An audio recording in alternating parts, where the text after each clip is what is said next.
கடும் புயலின் வாழ்வில் வந்தும் கலங்காமல் கடக்கிறேன்.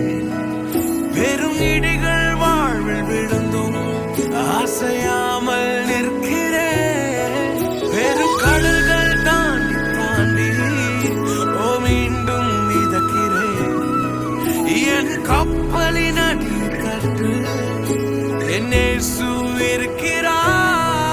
கடும் புயலின் வாழ்வில் வந்தும் கலங்காமல் கடக்கிறேன். பெரும் இடிகள் வாழ்வில் விழுந்தும் அசையாமல் நிற்கிறேன். பெரும் கடல்கள் தாண்டி தாண்டி மீண்டும் மிதக்கிறேன். என் கப்பலின் அடித்தட்டு என் இயேசு இருக்கிறார்.